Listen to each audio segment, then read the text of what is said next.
바울사도가 사망아 너희의 승리가 어디 있느냐, 사망아 내가 쏘는 것이 어디 있느냐 담대하게 외쳤던 것처럼 사망을 조롱할 수 있는 진정한 승리자가 되시기를 축복합니다. 예수님의 빈 무덤이야말로 우리가 소유한 신앙이 참 신앙이라는 증거입니다. 부활이야말로 우리가 믿음을 붙들고 살아가는 이유입니다. 만약 제자들이 부활하신 예수님을 만나 뵙지 못했다면 그들의 믿음은 그들의 시대로 끝이 나고 말았을 것입니다. 예루살렘에서 10km 정도 떨어진 엠마오로 내려가는 두 사람이 있었습니다. 그들은 예수님을 믿고 따르는 제자들이었습니다. 예수님이 십자가에 못 박혀 죽으심을 슬퍼하는 중에 빈 무덤에 대한 소식을 들었습니다. 그렇지만 그 소식은 그들에게 기쁨이라기보다는 혼란스럽기만 했습니다. 무슨 일인지는 모르지만은 빈 무덤 소식을 듣고도 그들은 예루살렘에 머물지 않고 엠마오로 내려갔습니다. 날이 저물어 숙식을 하려고 들어간 여관에서 음식을 먹는 뒤 도중에 합류하여 자신들에게 성경을 가르쳐 주던 사람이 부활하신 예수님이라는 사실을 알아보게 되었습니다. 누가복음 24장 32절 이하에 보면 이렇게 기록되어 있습니다. 그들이 서로 말하되 길에서 우리에게 말씀하시고 우리에게 성경을 풀어주실 때에 우리 속에서 마음이 뜨겁지 아니하더냐 하고 곧 그때로 일어나 예루살렘에 돌아가 보니 했습니다. 부활하신 예수님을 만난 순간 즉시 그 자리에서 이미 숙식하기로 다 결정이 되어 있지만 그 자리에서 일어나서 예루살렘으로 돌아갔다고 했습니다. 부활 소식을 다른 제자들에게 전하기 위해서입니다. 여러분, 거리가 한 25리가 되는 거리에 예루살렘에서 엠마오로까지 25리 약 10km의 길을 걸어 내려왔습니다. 많이 피곤할 때입니다. 해가 졌습니다. 어두운데 무슨 여행을 합니까? 그러나 그들이 부활하신 예수님을 만나게 될 때에 그들은 엠마오에서 무슨 볼일 왔겠지만 지금 그 자리에 더 이상 머물 수가 없었습니다. 피곤이나 어두운 밤길이 문제가 되지 않았습니다. 그들은 바로 일어나서 올 때보다 더 힘든 그 오르막길을 예루살렘까지 다시 돌아가서 그 소식을 전하지 않을 수가 없었던 것입니다. 글로바와 또한 제자라고 소개된 그들이 엠마오에서 부활의 주님을 만나지 못했다면 그들은 평생 무엇을 하며 어떤 생각을 하며 살아갔을까? 그 생각을 해봅니다.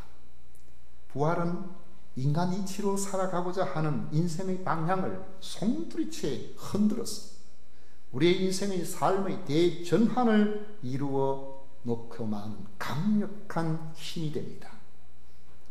부활은 인간 사고의 기본 틀을 깨트려 놓습니다. 인간 사고의 기본 틀에는 탄생과 죽음, 이것에 대해 순응하도록 되어 있습니다. 히브리서 9장 27절에 보면 한 번 죽는 것은 정한 이치라고 말씀하고 있습니다. 그런데 이 성경 말씀을 믿고 안 믿고를 떠나서 한 번 죽는 것에 대해서 의심하는 사람이 없다는 거죠. 다 인정을 합니다. 왜 다른 것은 이치를 따지면서 다른 것은 옳으냐 그러냐, 내가 경험해 봐야 알겠다, 내가 경험해 보지 않고서는 믿지 못하겠다고 다들 그렇게 이야기하는데요. 왜 죽음은 이치를 따지지 않고 받아들입니까? 까마귀를 오조라고 합니다. 이 오자는 검을 오자를 씁니다. 이 검을 오자 까마귀 오자예요. 이 검은새라는 말이죠.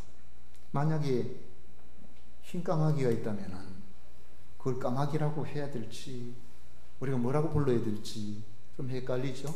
하얀 검은새, 그렇게 해야 됩니까? 2004년도도 그렇고 최근에도 2012년가 최근에도 그렇고 강원도 정선에서 발견된 까마귀, 흰 까마귀가 있었습니다. 집에 가시거든 영상을 한번 인터넷으로 찾아보십시오. 예배 시간 절대로 찾으시면 안 됩니다. 간혹 그런 분 있다고 그래요. 제가 여기서 보이진 않습니다. 우리 교회는 그런 건 없겠지만 설교하다 보면 맞나 확인하는 분들이 너무 스마트폰이 하도 잘 나와가지고 그럼 은혜가 안 돼요. 까마귀가 날아가는 영상이 있어요. 여러분이 생각해 보십시오. 만약에 까마귀라고 이름을 지은 사람이 흰 까마귀를 봤다면 과연 까마귀라고 이름을 지었을까 이 생각을 해볼 수 있죠. 논리적으로 우리가 생각을 해보십시오. 죽음도 얼마든지 의심할 수가 있습니다. 우리 연역적 전제로 모든 사람은 다 죽는다 우리가 이렇게 이야기하고는 그것이 사실인지 아닌지 우리의 경험으로 늘 확인합니다. 뒷집에 누구도 죽고 옆집에 누구도 죽고 우리 부모님도 돌아가시고 우리 조부모님도 돌아가시고 지금 살아있지만 다 죽더라는 것이죠. 그러고 보니까 모든 사람은 죽는다는 말이 진리구나 그렇게 우리가 생각을 합니다. 그런데 우리가 생각을 좀 바꾸어 봐서 사람은 이렇게 뭔가 제시해 놓은 이런 전제를 별로 달가워하지 않는 사람도 있습니다. 내가 확인해 봐야 되겠다는 것이죠.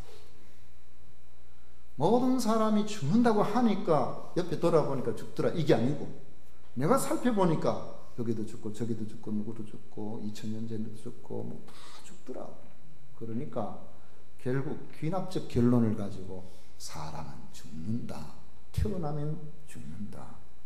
우리가 이렇게 생각을 하고 모든 사람들은 죽는다라고 결론을 내린다고 생각해 볼 때 과연 우리가 우리의 여러 가지 사례를 추론해서 그걸 확인해서 이런 결론을 내렸다면 그 결론이 참일까요? 사실은 우리가 알고 보면 그걸 참이라고 말할 수가 없어요. 왜냐하면 우리는 모든 사례를 다 확인하고 그렇게 결론을 내릴 만한 능력이 없습니다. 우리는 전혀 그럴 만한 힘이 없어요. 우리가 사는 시대가 자꾸 앞으로 태어난 사람도 있고 그들이 죽을지 안 죽을지 우리가 어찌 압니까? 그럼에도 불구하고 우리는 이 땅에서 한 사람쯤은 천년 만년 영원토록 사는 사람이 있을지도 모른다는 이런 생각을 하는 사람이 거의 없습니다. 아마 제가 부드럽게 말해서 거의라고 했지만 정신이 똑바로 차린 사람이라면 없을 겁니다. 성경을 믿든 안 믿든 누구나 사람은 반드시 죽는다는 전제에 우리는 두말 없이 동의합니다. 인생은 사망에게 무릎을 꿇고 있는 것입니다. 또 죽으면 어떤 경우도 우리는 다시 살아날 수 없다는 것을 인정합니다. 회당장 야이로가 예수님께 와서 자기의 12살 먹은 딸이 중병으로 지금 숨이 넘어가고 있는데 오셔서 내 딸을 살려달라고 간곡하게 부탁을 드립니다. 예수님께서 그 말씀을 들으시고 그 집으로 가시는 길인데 도중에 그 회당장의 집에서 온 사람으로부터 전가를 들었습니다. 당신 딸이 이미 죽었습니다. 아마 거리가 좀 되었던가 보죠. 그러면서 하는 말이 어찌하여 선생님을 더 괴롭게 하나이까?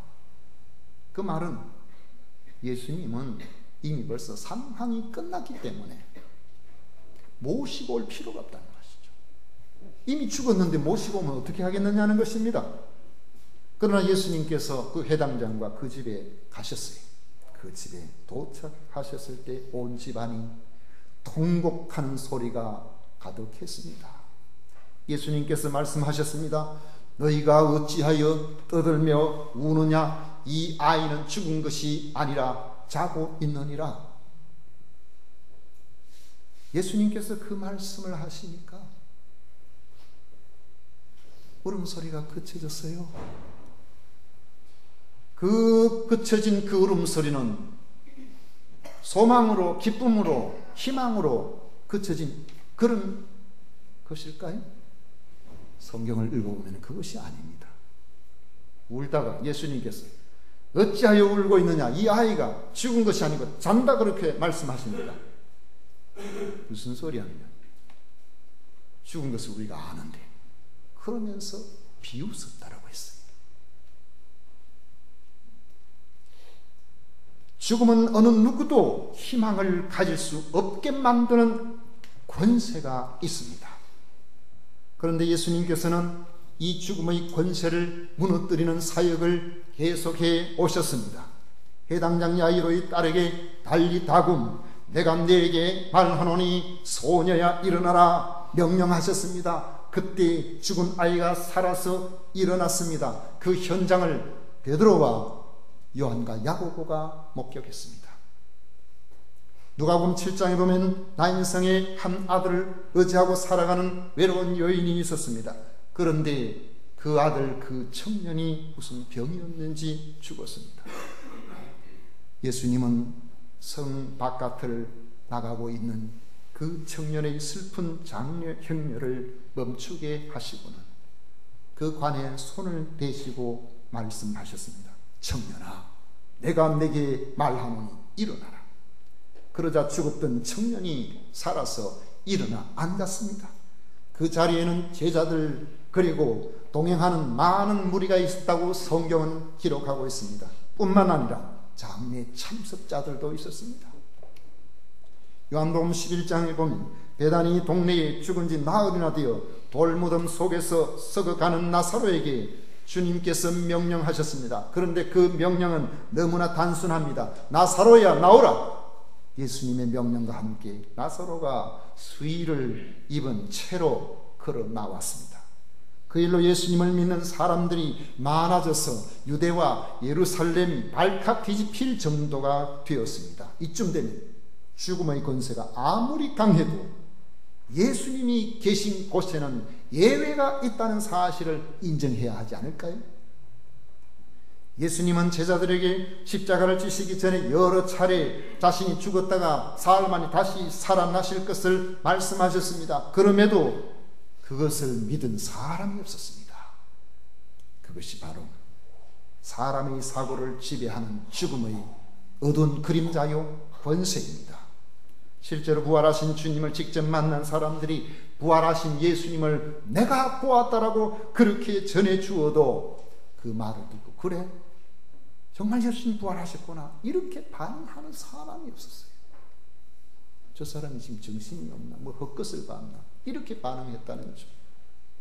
이른 아침 돌무덤을 찾은 막달라 마리아가 부활하신 예수님을 만나고 주님의 분부하심을 따라 제자들에게 가서 전했으나 그들은 듣고도 믿지 아니하였다고 마가복음 16장에 말씀하고 있습니다. 엠마오로 가던 두 제자가 예수님을 보고 돌아와서 알려주었지만 그들은 여전히 듣고도 믿지 아니하였다고 했습니다. 나중에 11 제자가 모인 곳에 예수님께서 나타나셔서 그들을 꾸짖으셨는데, 꾸짖으신 이유는 그들이 자기가 살아난 것을 본 자들의 말을 믿지 않은 완악한 그 마음이라고, 그 마음 때문이라고 말씀하고 있습니다. 왜 사람들이 주님의 부활을 믿지 못했을까요? 죽음의 힘이 그만큼 강하기 때문에. 예수님이 십자가에 달려 죽으셨을 때 제자들이 낙담한 것도 바로 그것 때문에 그렇습니다. 예수님의 죽음과 무덤이 안치된 것을 그들이 눈으로 확인했기 때문에 예수님의 죽음을 확인한 그들은 이젠 다 끝났구나, 이제는 상황이 끝났구나, 그러한 생각이 그들을 완전히 지배했던 겁니다. 그런데 이 제자들이 어느 날 달라졌어요. 생기가 돌기 시작했습니다. 세상 권력에 굴복하지도 않고 죽음도 두려워하지 않는 담대한 사람들로 변화가 되었습니다.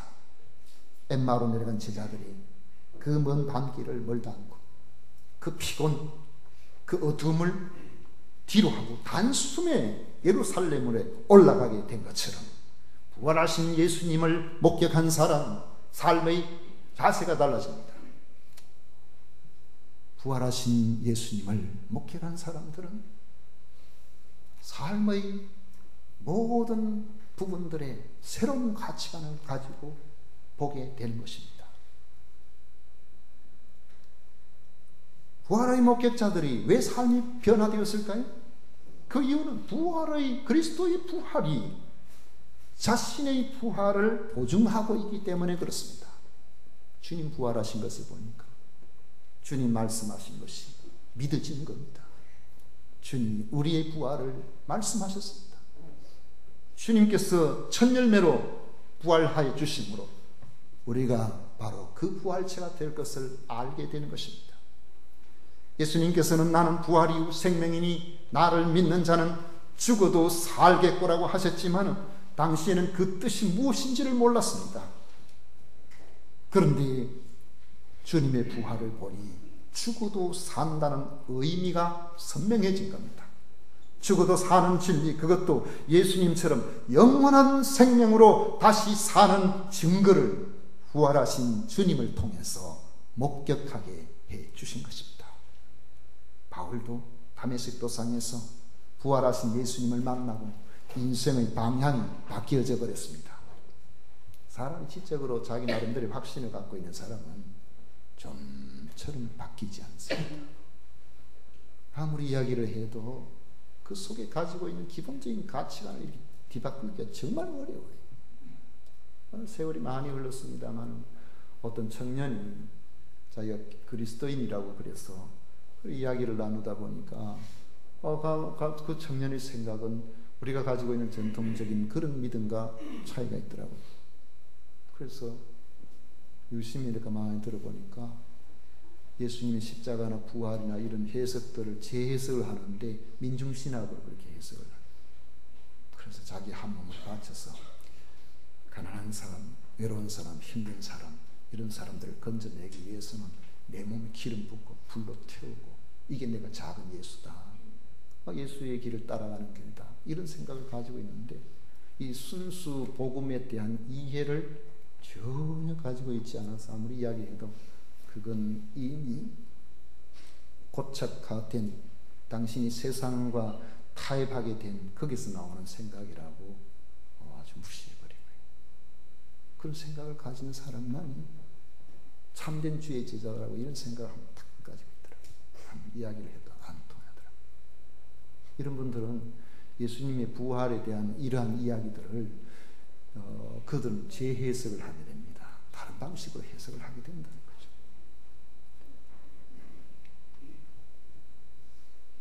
이 바울 같은 경우에는 율법주의자입니다.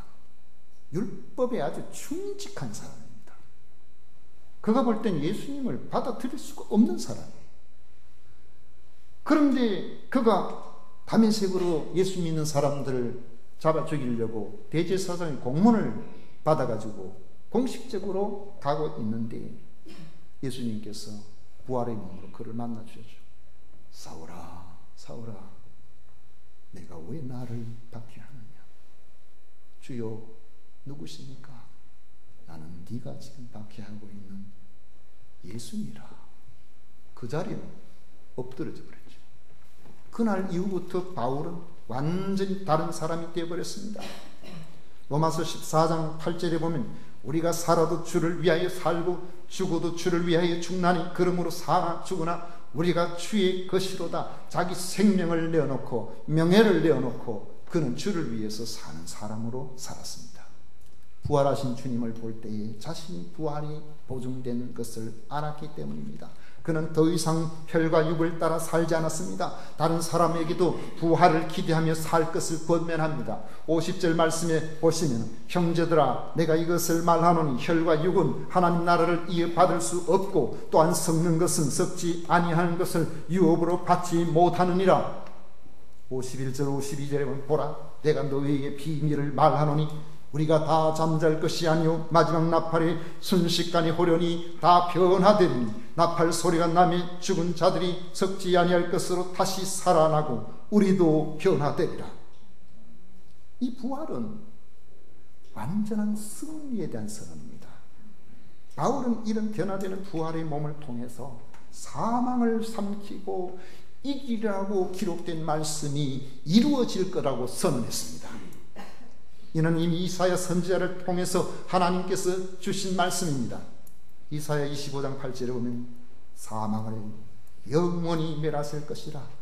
주 여호와께서 모든 얼굴에서 눈물을 씻기시고 자기 백성의 수치를 온 천하에서 제하시리라. 여호와께서 이같이 말씀하셨느니라. 하나님 인류 최대의 공포인 사망에게 오히려 사망 선고를 하신 겁니다. 사망을 영원히 멸하실 것이라. 주님의 재림의 날에 사망은 끝장이 나게 되어 있습니다. 사망이 멸해지는 그날에는 하나님께서는 모든 얼굴에서 슬픔의 눈물, 고통의 눈물, 세상에서 힘들었던 그런 눈물들을 씻겨주실 것입니다. 그날에는 다시는 사망이 없고 애통하는 것이나 곡하는 것이나 아픈 것이 다 사라지게 될 것입니다. 육신의 사망이 인생의 끝이 아님을 알고 자신 주님의 부활에 참여하게 될 것을 알면 세상이 감당할 수 없는 사람이 되는 것입니다. 가치관이 달라져 버리기 때문에 그런 것이죠. 세상적 가치관을 가진 사람은 그 입장에서 볼 때는 인간의 관계를 중요시합니다. 우리가 예수님을 믿고 그 놀라우신 은혜를 경험하고 나니까 시험이 찾아오죠. 가족들이 야, 너 나이 많은 부모가 일하는데 너는 하루 쉬는 그날 부모 좀 도와야 되지. 교회 간다고 그러면 되겠느냐. 얼마나 참 고민이 됩니까? 그런데도 교회를 가면 아이고 저거 그대로 놔두고는 이상하게 빠져가겠구나, 안 되겠구나, 박해가 시작이 되죠. 나중에는 야, 너 그러면은 부모와 인연을 끊어야겠다. 여러분 청소년기에 부모가 인연 끊는다고 말씀하시면 마음에 압박감이 옵니다. 그런 경험을 해봤습니다. 예수를 택할래, 우리 부모를 택할래, 둘 중에 선택해라고 그렇게 말씀하셨습니다. 참 고민되죠. 그러나 부활의 주님, 날 위해서 생명 바친 주님, 그 주님을 알기 때문에 대답을 안 했어요. 저는 부모님도 못 버리고 예수님도 못 버립니다. 속으로는 그렇죠. 그리고 그 다음 주일 되면 또 교회를 가고 눈칫밥을 많이 먹게 되죠. 왜 우리가 그렇게 됩니까? 왜 그렇게 살게 됩니까? 부활하신 예수님께서 우리에게 나도 부활하겠구나, 이걸 확인을 시켜주신 겁니다.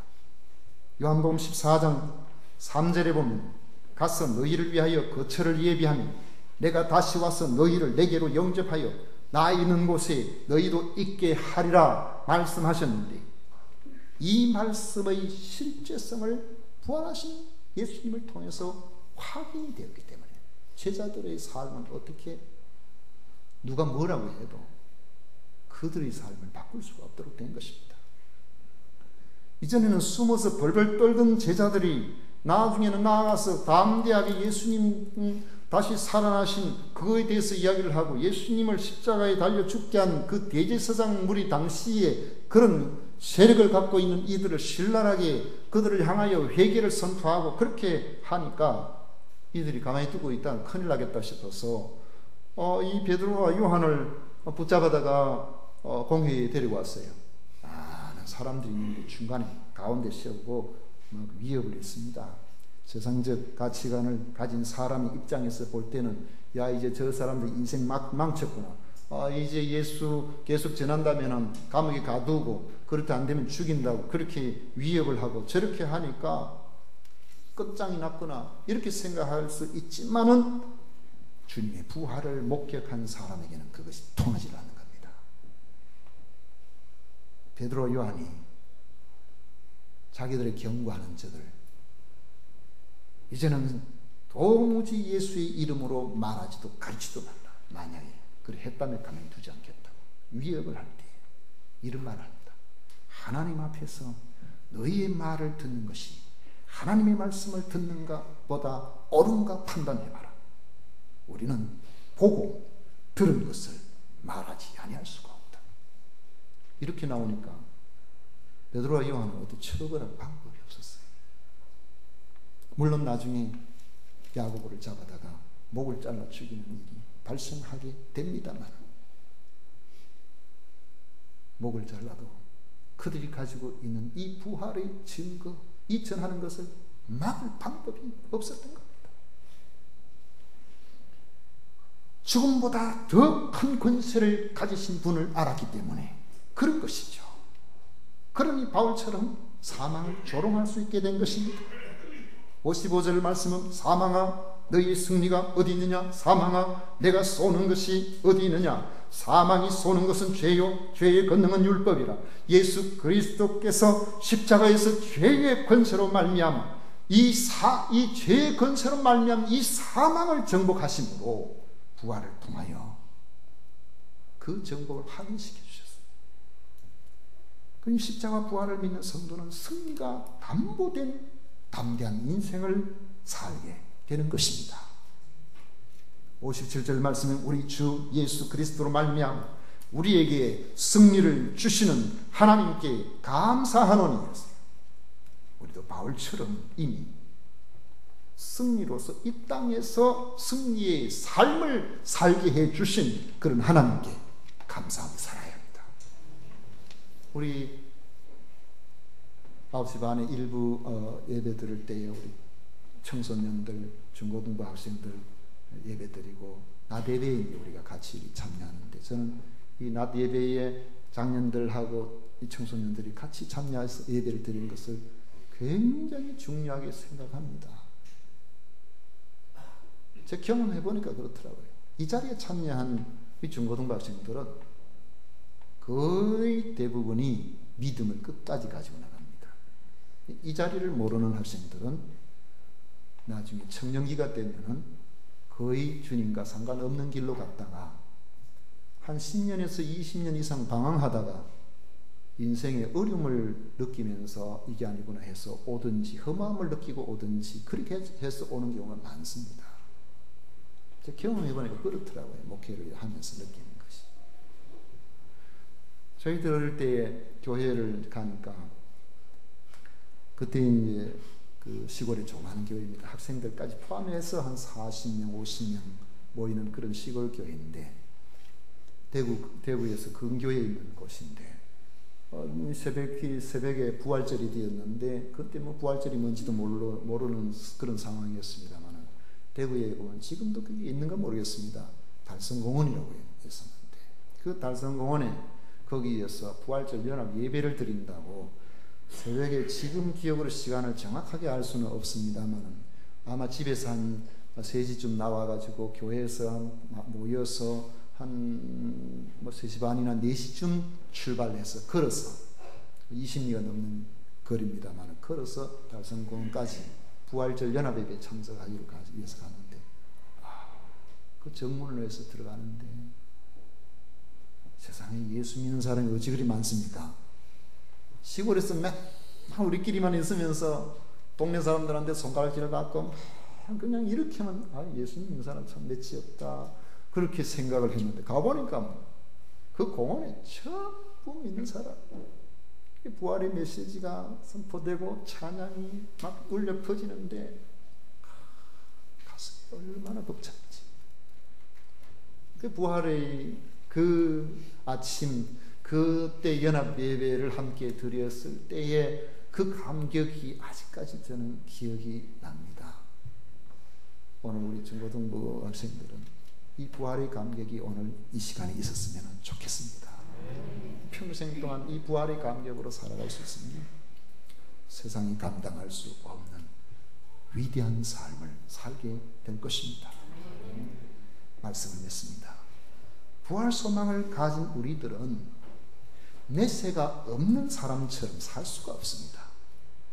땅의 소망만을 가진 사람처럼 살 수가 없어요. 그렇게 살아보면 마음이 허전해서 객될 수가 없어요.